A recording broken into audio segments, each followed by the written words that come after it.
Hello everyone, welcome to the live session. तो अब हम देखने वाले हैं एनसीईआरटी हिस्ट्री क्लास 10, जिसमें आज हम देखेंगे chapter number 5, the age of industrialisation. तो शुरू करते हैं हमारा आज का चैप्टर। In 1900, a popular music publisher, E.T. Paul, produced a music book that had a picture on the cover page announcing the dawn of the century. As you can see from the illustration, at the center of the picture is a goddess-like figure. The the angel of progress bearing the flag of the new century. She is she is gently perched on a wheel with wings symbolizing time. Her flight is taking her into the future. Floating about behind her are the signs of progress: railway, camera, machine, printing press, and factory. The glorification of machine and technology is even more marked in a picture which appeared on the pages of a trade magazine over 100 years ago. It shows two magicians. The one at the top is Aladdin from the Orient, who built a beautiful place with his Orient, the countries to the east of the Mediterranean, usually referring to Asia. The term arises out of a Western viewpoint that sees this region as pre-modern, traditional, and mysterious. Who built a beautiful palace with his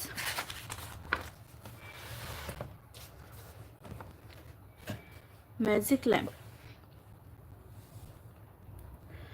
The one at the bottom is the modern mechanic who, with his modern tools, weaves a new magic, builds bridges, ships, towers, and high-rise buildings. Aladdin is shown as representing the East and the past. The mechanic stands for the West and modernity. These images offer us a triumphant account of the modern world. Within this account, the modern world is associated with rapid technological change and innovations, machines and factories, railways and steamships. The history of industrialization thus becomes simply a story of development, and the modern age appears as a wonderful time of technological progress.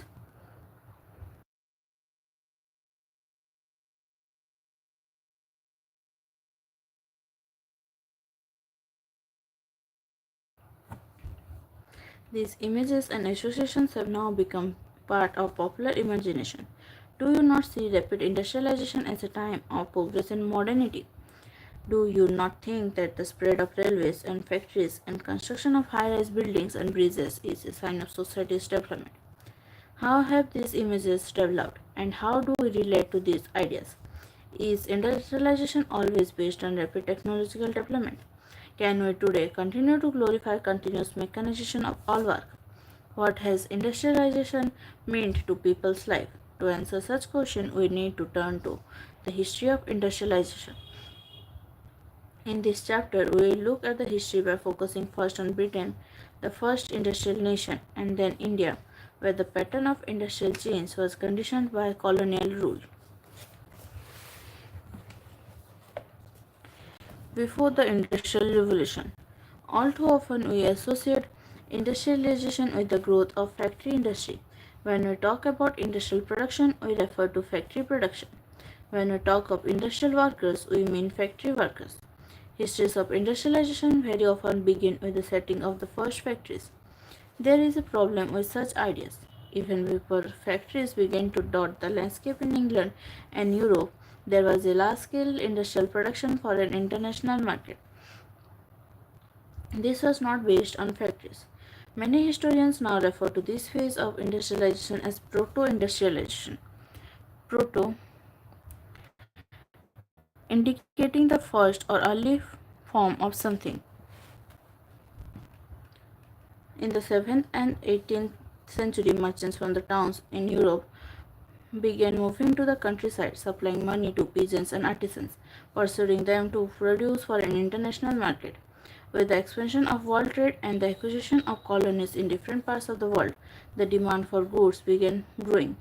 But merchants could not expand production within towns.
This was because here urban crafts and trade guilds were powerful.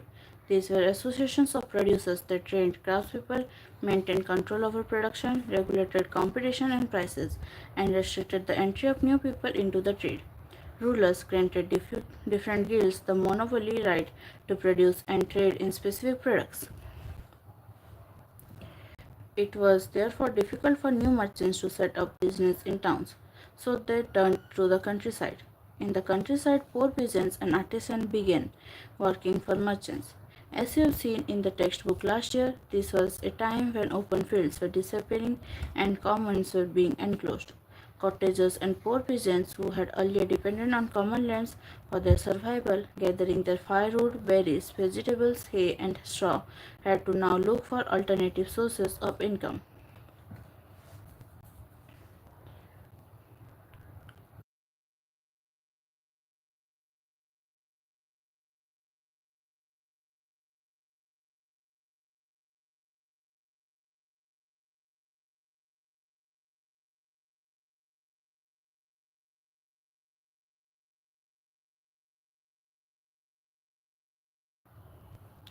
Many had tiny plots of land which could not provide work for all members of the household. So, when merchants came around and offered advances to produce goods for them, peasant households eagerly agreed. By working for the merchants, they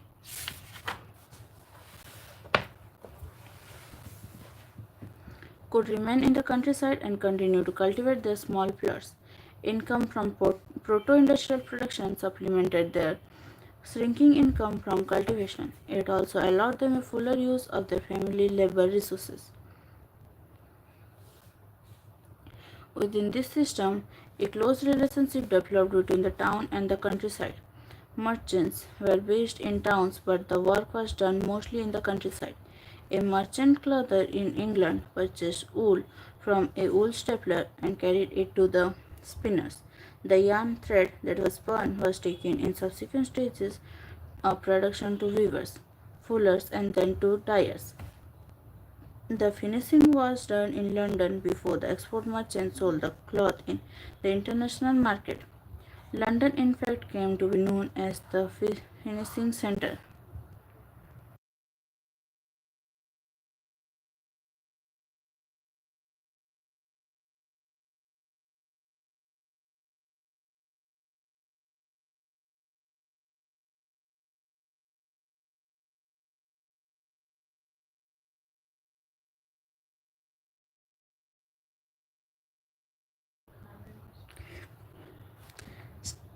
Stapler, a person who staples or sorts wool according to its fiber. Fuller, a person who fulls, that is, gathers cloth by plaiting.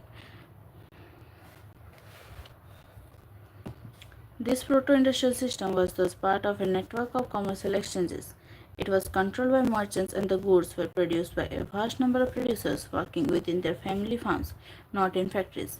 At each stage of production, 20 to 25 workers were employed by each merchant. This meant that each clother was controlling hundreds of workers.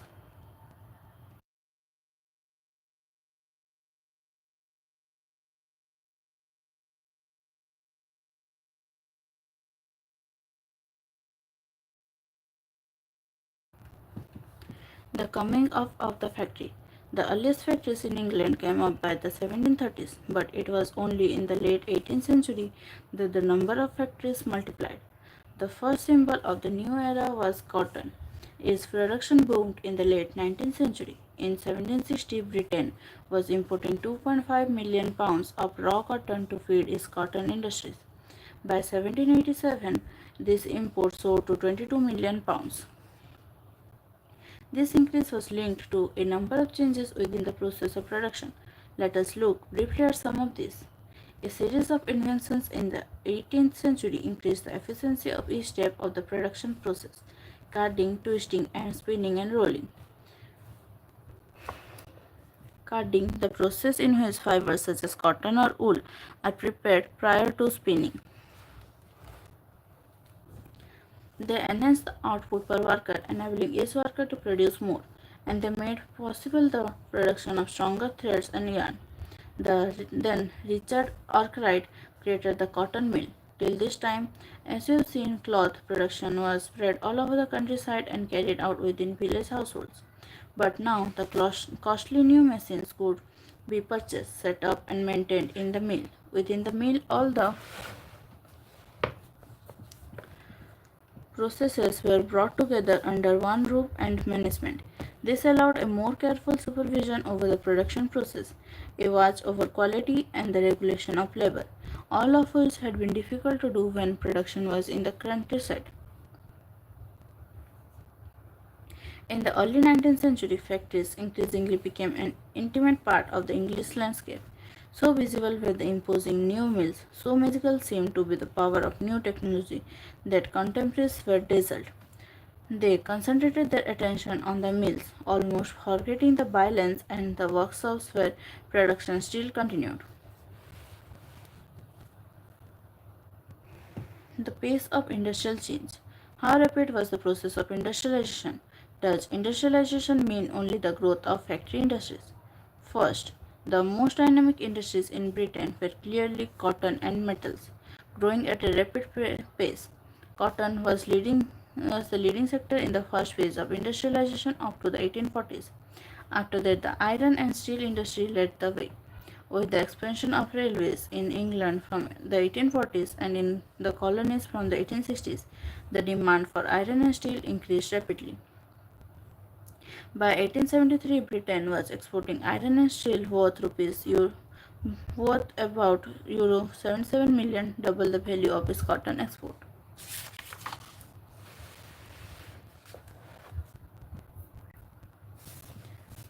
Second, the new industries could not easily displace traditional industries. Even at the end of the 19th century, less than 20% of the total workforce was employed in technologically advanced industrial sectors.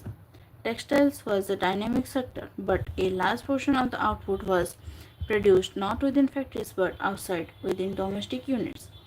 Third, the pace of change in the traditional industries was not set by steam powered cotton or metal industries, but they did not remain entirely stagnant either. Seemingly ordinary and small innovations were the basis of growth in many non mechanical mechanized sectors such as food producing, building, pottery, glasswork, tanning, furniture making, and production of implements.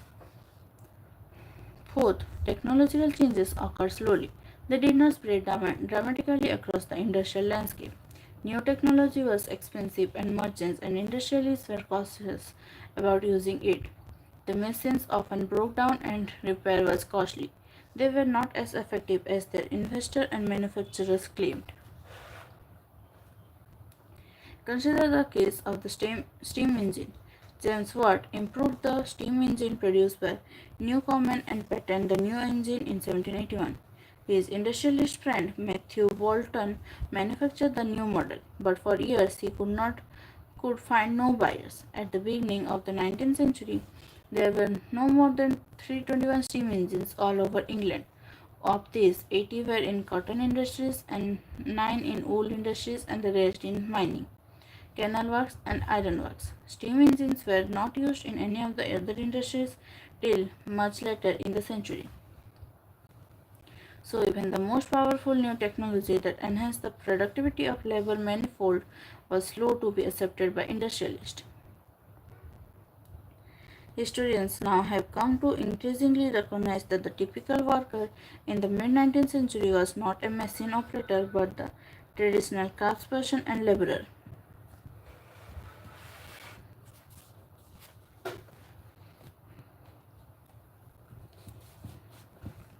Hand labor and steam power. In Victorian Britain, there was no shortage of human labor.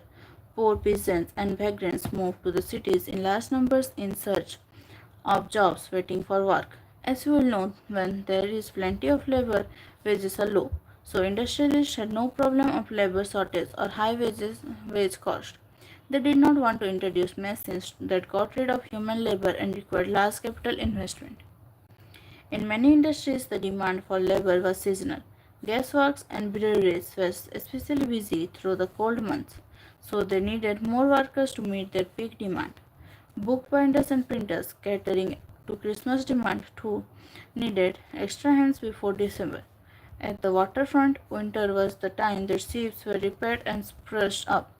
In all such industries where production fluctuated with the season, industrialists usually preferred hand labor, employing workers for the season. Wilthorn is one of those who went in search of seasonal work, loading bricks and doing odd jobs. He describes how job seekers walk to London in search of work. I had always wanted to go to London, and my desire was stimulated by letters from an old workmate who was now working at the old Kent Road gas works. I finally decided to go. In November 1881, with two friends, I started out to walk the journey, filled with the hope that we would be able to obtain employment when we get there. With the kind assistance of my friend, we had little money when we started, not enough to pay for our food and lodgings each night until we arrived in London. Some days we walked as much as 20 miles and other days less. Our money was gone at the end of the third day. For 2 nights we slept out, once under a haystack and once in an old farm shed. On arrival in London, we tried to find my friend, but were unsuccessful. Our money was gone, so there was nothing for us to do but to walk around until late at night and then try to find some place to sleep. We found an old building and slept in it that night. The next day, Sunday, late in the afternoon, we got to the old Kent gas works and applied for work. To my great surprise, the man we had been looking for was working at the time. He spoke to the foreman and I was given a job.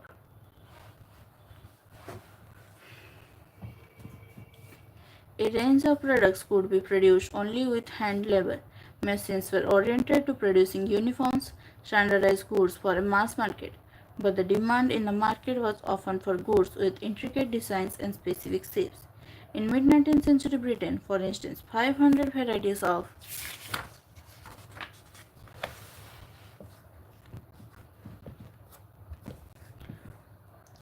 hammers were produced and 45 kinds of axes. This required human skill, not mechanical technology. In Victorian Britain, the upper classes, the aristocrat, and the bourgeois preferred things produced by hand. Handmade products came to symbolize refinement and class. They were better finished, individually produced, and carefully designed. Machine made goods were for export to the colonies.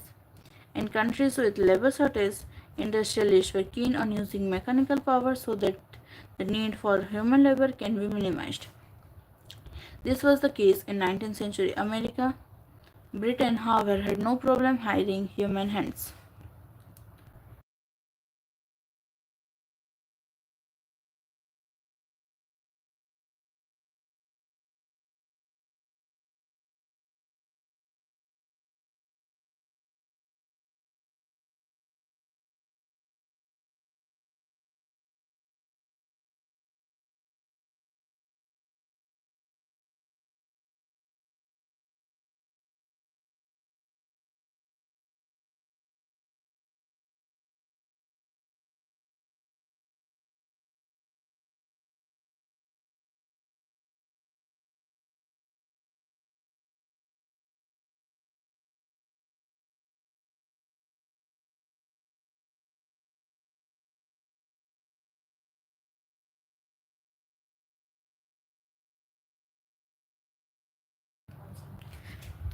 Life of the workers. The abundance of labor in the market affected the lives of workers. As news of possible jobs traveled to the countryside, hundreds streamed to the cities. The actual possibility of getting a job depended on existing networks of friendship and keen relations. If you had a relative or a friend in a factory, you were more likely to get a job quickly. But not everyone had social connection. Many job seekers had to wait weeks, spending nights under bridges or in night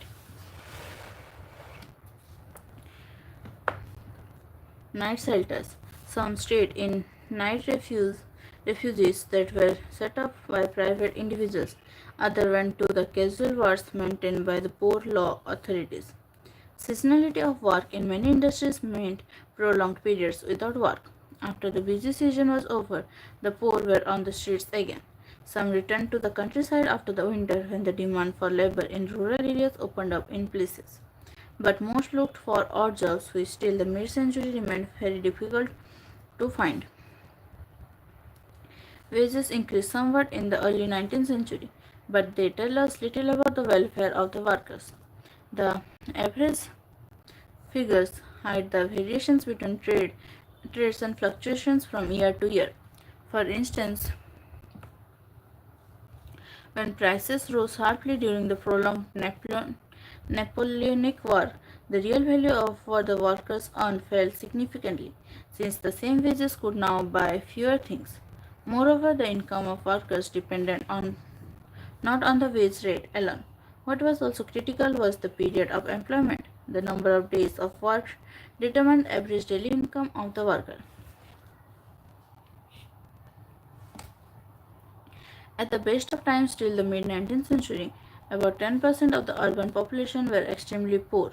In periods of economic slump like the 1830s, the proportion of unemployed went up to anything between 35 and 75% in different regions.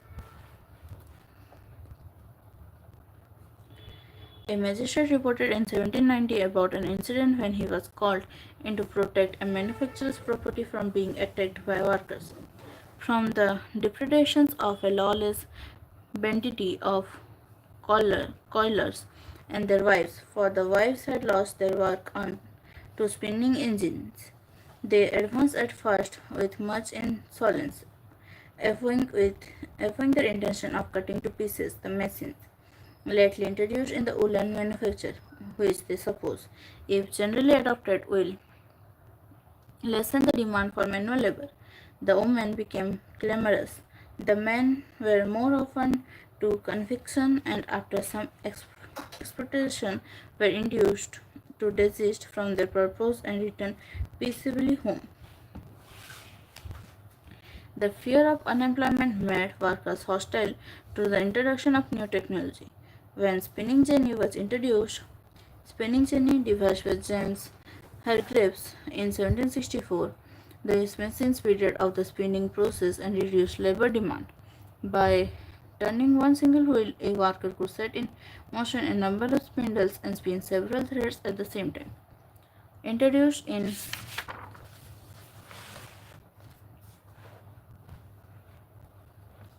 the woolen industry, women who survived on hand spinning began attacking the new machines.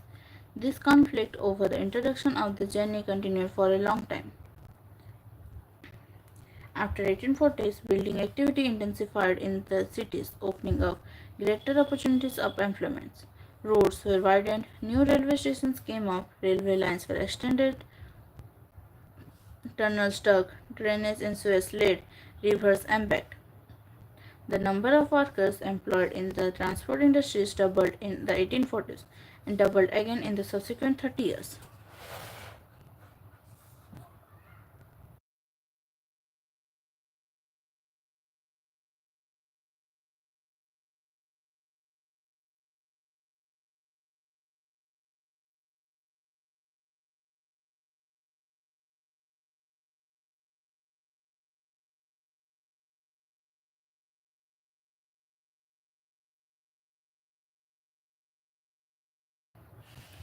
Industrialization in the colonies.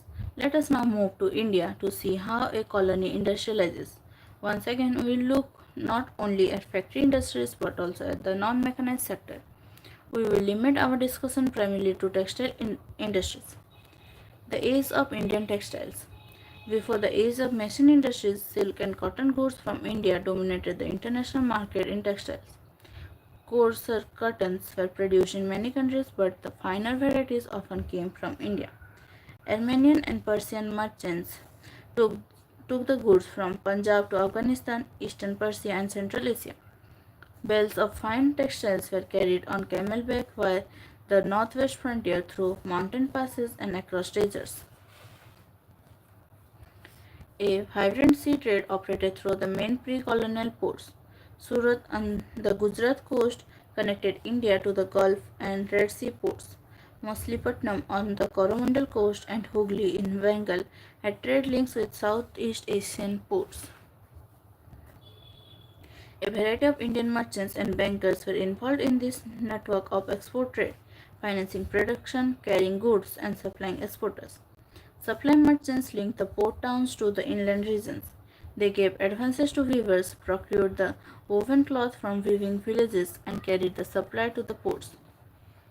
At the port, the big shippers and export merchants had brokers who negotiated the price and bought goods from the supply merchants operating inland. By the 1750s, this network, controlled by Indian merchants, was breaking down. The European companies gradually gained power, first securing a variety of concessions from local courts, then the monopoly rights to trade. This resulted in a decline of the old ports of Surat and Hooghly, through which local merchants had operated. Exports from these ports fell dramatically. The credit that had financed the earlier trade began drying up, and the local bankers slowly went bankrupt. In the last years of the 17th century, the gross value of trade that passed through Surat had been rupees 16 million. By the 1740s, it had slumped to rupees 3 million.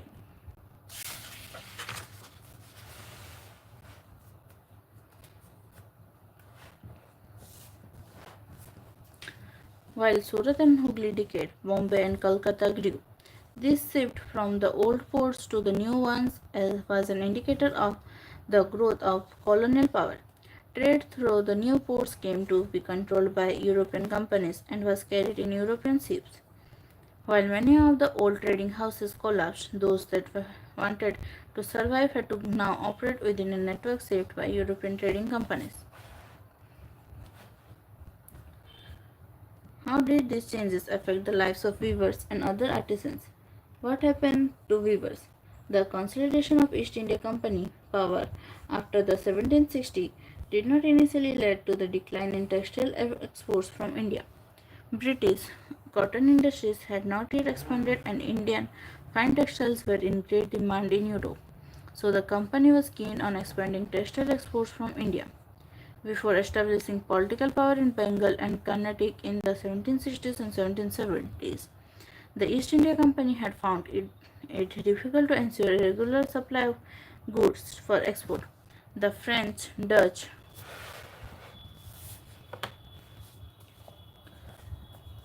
Portuguese, as well as the local traders competed in the market to secure woven cloth.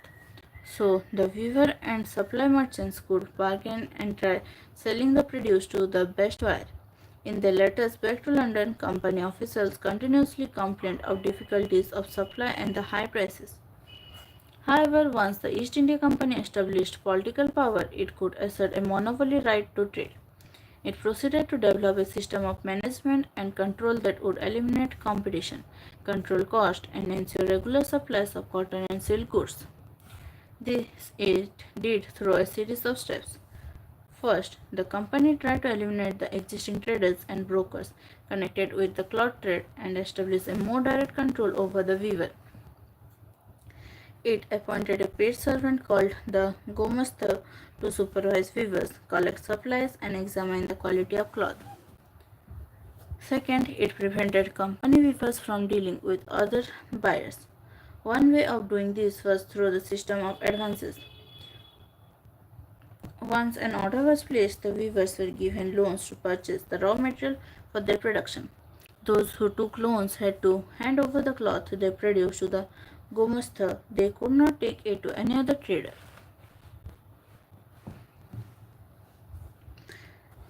As loans flowed in and the demand for the fine textiles expanded, weavers eagerly took the advances, hoping to earn more. Many weavers had small plots of land which they had earlier cultivated along with weaving, and the produce from this took care of their family needs. Now they had to lease out the land and devote all their time to weaving. Weaving, in fact, required the labor of the entire family, with children and women all engaged in different stages of the process. Soon, however, in many weaving villages there were reports of clashes between weavers and co-masters. Earlier, supply merchants had very often lived within the weaving villages and had a close relationship with the weavers, looking after their needs and helping them in times of crisis. The new go-masters were outsiders with no long-term social link with the village. They acted arrogantly, marched in villages with sepoys and peons, and punished weavers for delays in supply, often beating and flogging them. Sepoy, this is how the British pronounced the word Sipahi, meaning an Indian soldier in the service of the British. The weavers lost the space to bargain for prices and sell to different buyers. The price they received from the company was miserably low, and the loans they had accepted tied them to the company.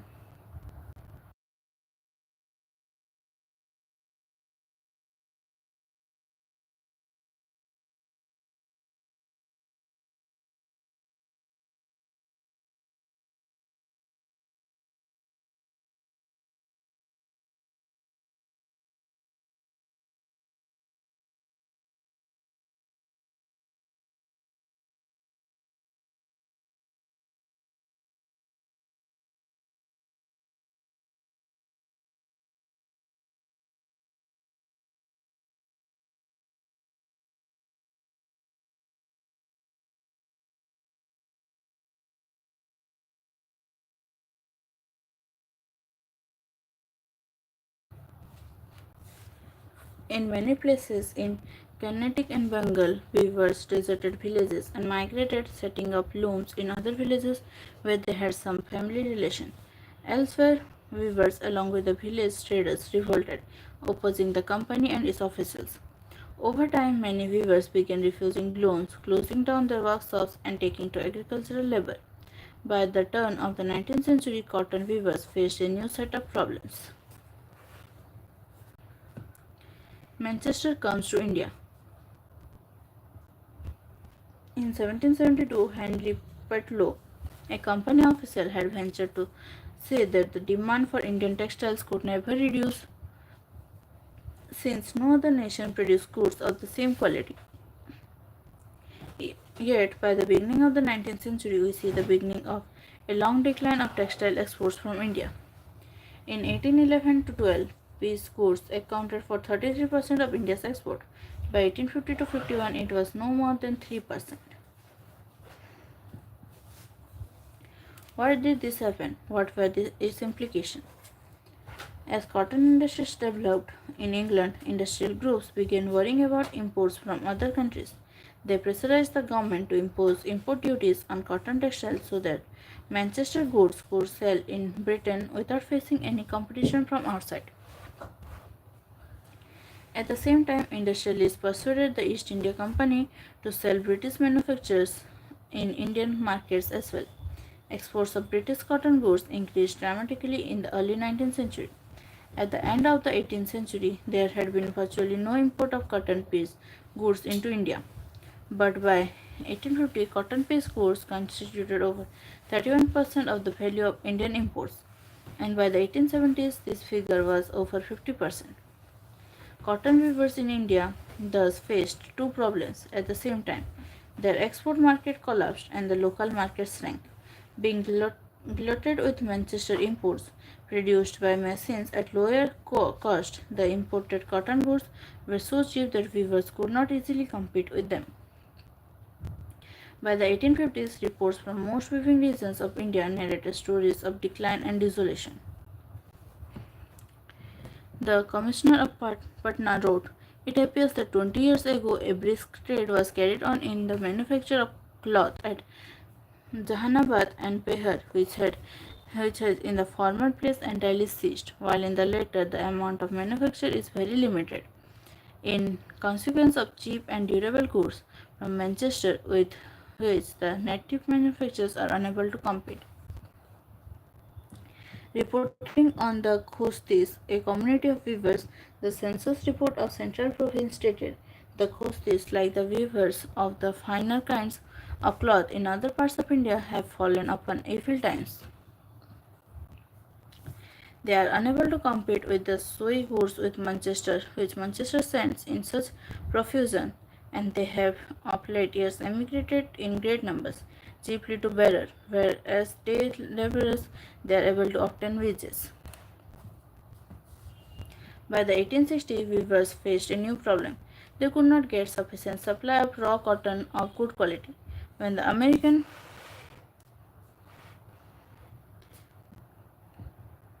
Civil war broke out and cotton supplies from the US were cut off. Britain turned to India. As raw cotton exports from India increased, the price of raw cotton shot up. Weavers in India were starved of supplies and forced to buy raw cotton at exorbitant prices. In this situation, weaving could not pay. Then, by the end of the 19th century, weavers and other craftspeople faced yet another problem. Factories in India began production, flooding the market with machine goods. How could weaving industry possibly survive?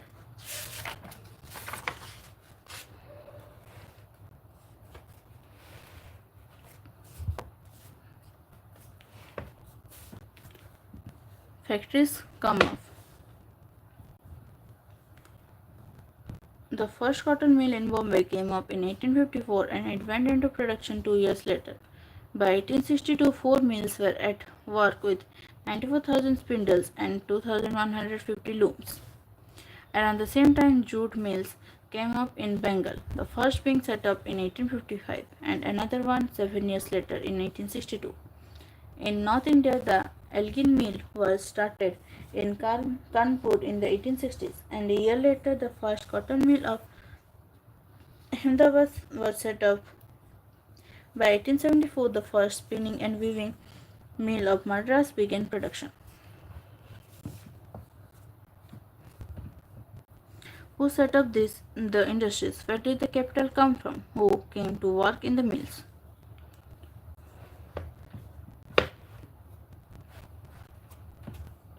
The early entrepreneurs. Industries were set up in different regions by varying sorts of people. Let us see who they were.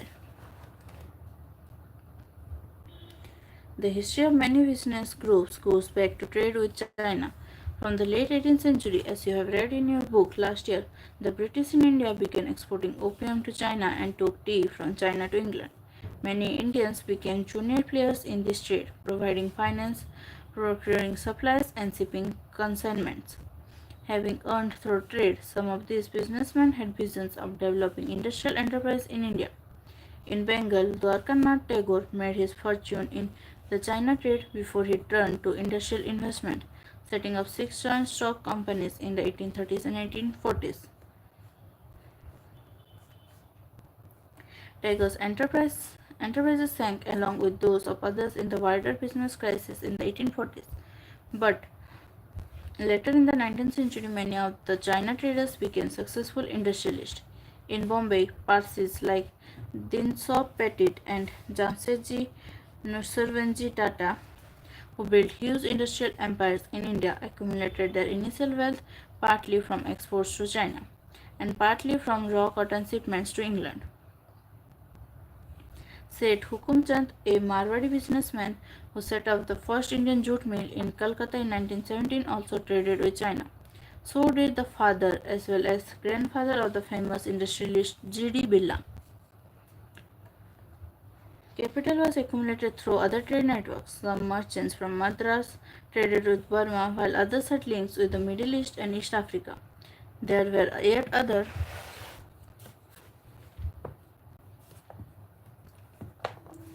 commercial groups, but they were not directly involved in external trade. They operated within India, carrying goods from one place to another, banking money, transferring funds between cities, and financing traders. When opportunities of investment in industries opened up, many of them set up factories. As colonial control of Indian trade tightened, the space within which Indian merchants could function became increasingly limited. They were barred from trading with Europe in manufactured goods and had to export mostly raw materials and food grains. Raw cotton, opium, wheat, and indigo required by the British. They were also gradually edged out of the shipping business. Till the First World War, European managing agencies in fact controlled a large sector of Indian industries. Three of the biggest ones were Bird Hagler and Co., Andrew Yule, and Jardine Skinner and Co. These agencies mobilized capital, set up joint stock companies, and managed them. In most instances, Indian financiers provided the capital while the European agencies made all investment and business decisions. The European merchants industrialists had their own chambers of commerce, which Indian businessmen were not allowed to join.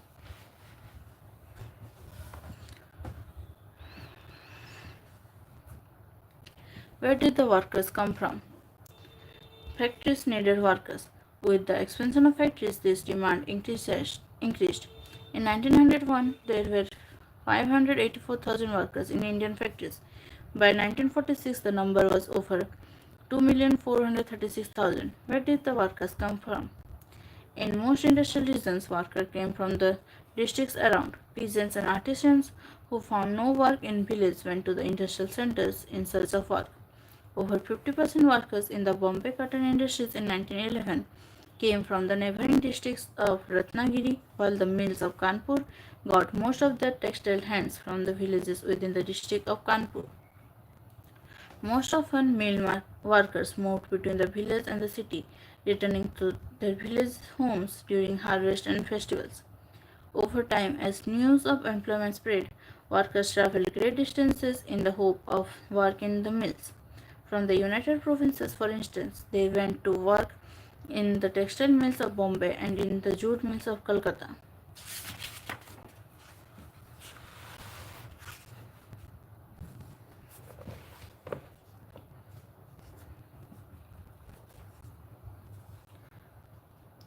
Getting jobs was always difficult, but even when mills multiplied and demand for workers increased, the number seeking work were always more than the jobs available. Entry into the mills was also restricted. Industrialists usually employed a jobber to get new recruits. Very often, the jobber was an old and trusted worker. He got people from his village, ensured them jobs, helped them settle in the city, and provided them money in the times of crisis. The jobber therefore became a person with some authority and power. He began demanding money and gifts for his favor and controlling the lives of workers. The number of factory workers increased over time. However, as you will see, they were a small proportion of the total industrial workforce. Vasant Parker, who was once a mill worker in Bombay, said the workers would pay the jobbers money to get their sons work in the mill. The mill worker was closely associated with his village physically and emotionally. He would go home to cut the harvest and for sowing. The Konkani would go home to cut the paddy and the ghati, the sugarcane. It was an accepted practice for which the mills granted leave.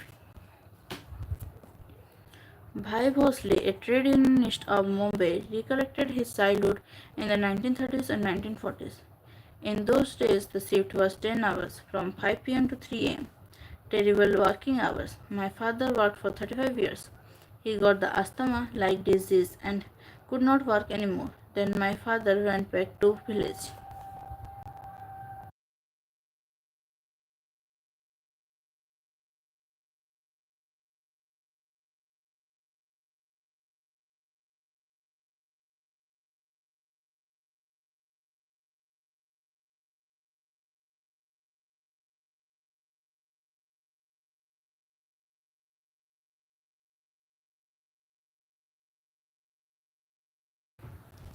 The peculiarities of industrial growth. European managing agencies which dominated industrial production in India were interested in certain kinds of products. They established tea and coffee plantations, acquiring land at cheap rates from the colonial government, and they invested in mining, indigo, and jute.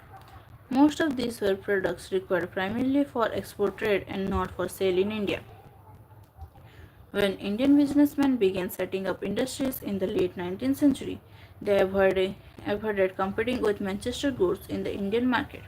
Since yarn was not an important part of British imports into India, the early cotton mills in India produced coarse cotton yarn thread rather than fabric. When yarn was imported, it was only of the superior variety. The yarn produced in Indian spinning mills was used by handloom weavers in India or exported to China. By the first decade of the 20th century, a series of changes affected the pattern of industrialization.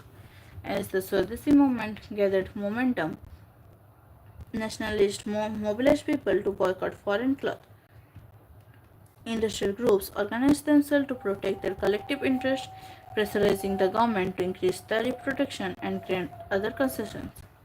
From 1906, moreover, the export of Indian yarn to China declined, since produce from Chinese and Japanese mills flooded the Chinese market.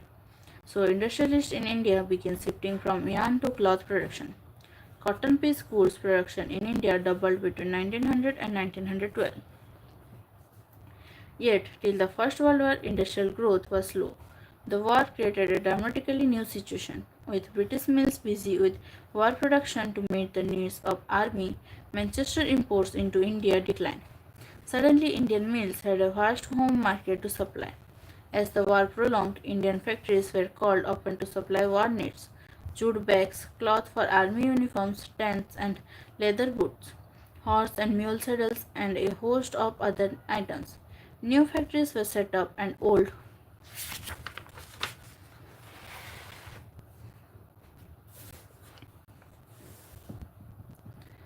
ones ran multiple shifts.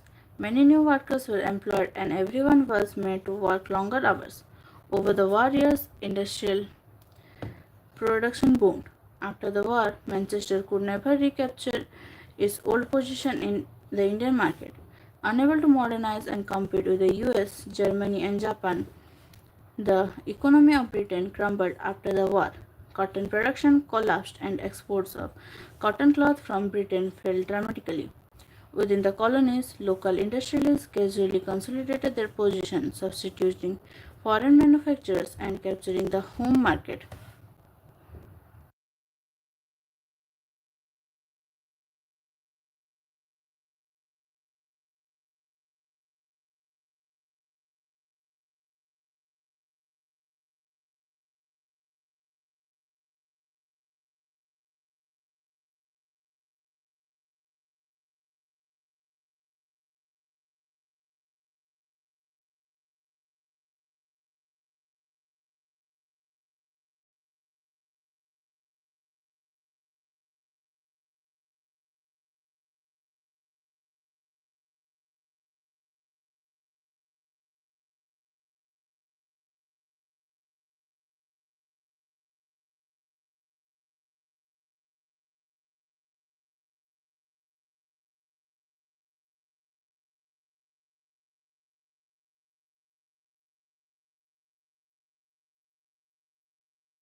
Small scale industries predominate.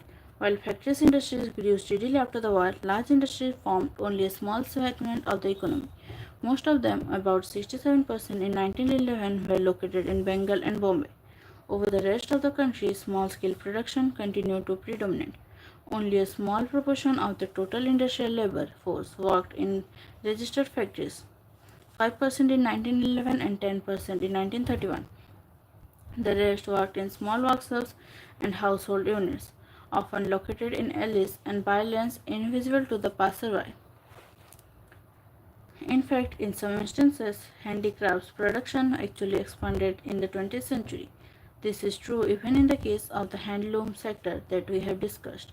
While cheap machine made thread wiped out the spinning industry in the 19th century, the weavers survived. Despite problems in the 20th century, handloom cloth production expanded steadily, almost traveling between 1900 and 1940. How did this happen? This was partly because of technological changes. Handicrafts people adopt new technology if that helps them improve production without excessively pushing up cost. So by the second decade of The 20th century, we find weavers using looms with a fly shuttle.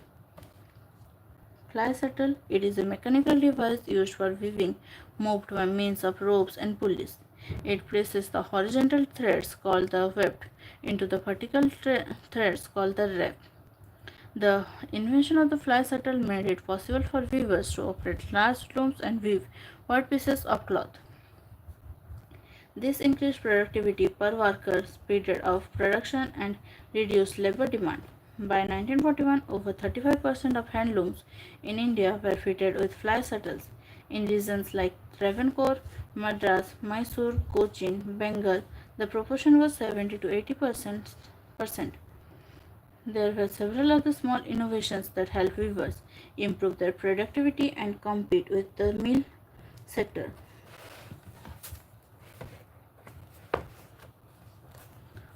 Certain groups of weavers were in the better position than others to survive the competition with mill industries. Amongst weavers, some produced coarse cloth while others wove finer varieties. The coarser cloth was bought by the poor and its demand fluctuated violently. In times of bad harvests and famines, when the rural poor had little to eat and the cash income disappeared, they could not possibly buy cloth. The demand for the finer varieties bought by the well-to-do was more stable.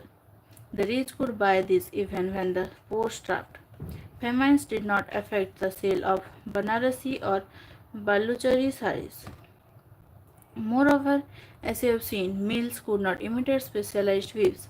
Saris with woven borders or the famous lungis and handkerchiefs of Madras could not be easily displaced by mill production.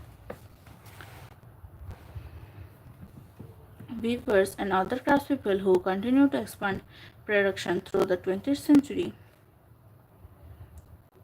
did not necessarily prosper. They lived hard lives and worked long hours. Very often, the entire household, including all the women and children, had to work at various stages of production process. But they were not simply remnants of past times in age of factories. Their life and labor was integral to the process of industrialization.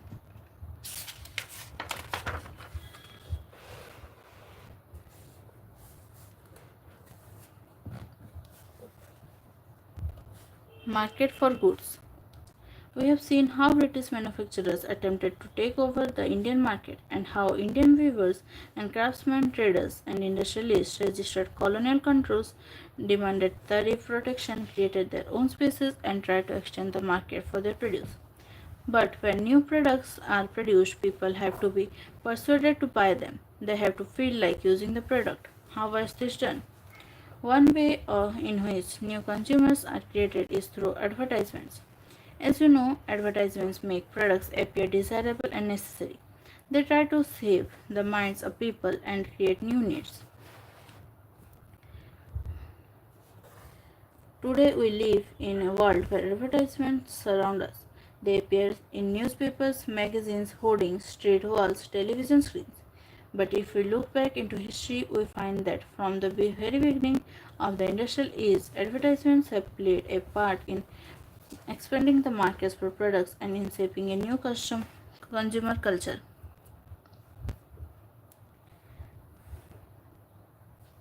When Manchester industrialists began selling cloth in India, they put labels on the cloth bundles. The label was needed to make the place of manufacture and the name of the company familiar to the buyer. The label was also to be mark of quality. When buyers saw "Made in Manchester" written in bold on the label, they were expected to feel confident about buying the cloth.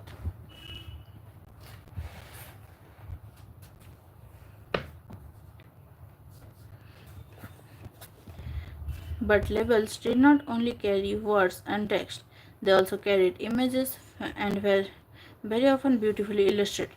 If we look at these old labels, we can have some idea of the mind of the manufacturers, their calculations, and the way they appealed to the people. Images of Indian gods and goddesses regularly appeared on these labels. It was as if the association with gods gave divine approval to the goods being sold. The imprinted image of Krishna or Saraswati was also intended to make the manufacture from a foreign land appear somewhat familiar to the Indian people. By the late 19th century, manufacturers were printing calendars to popularize their products. Unlike newspapers and magazines, calendars were used even by people who could not read.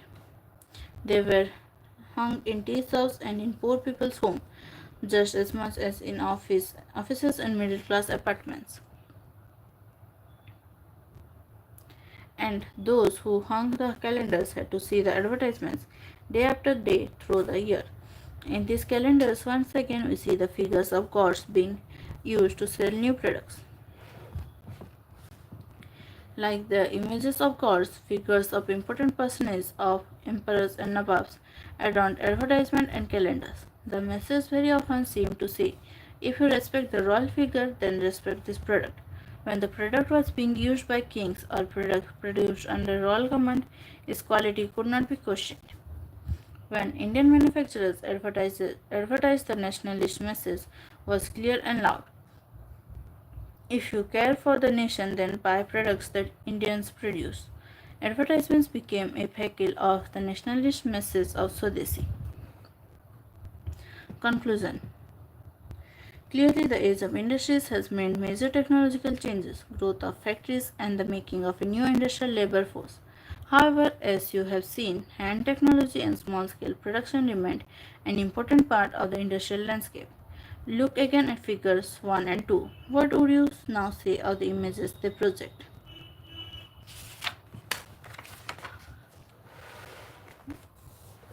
तो ये है इस chapter का exercise. तो इसी के साथ हमारा ये चैप्टर कंप्लीट होता है।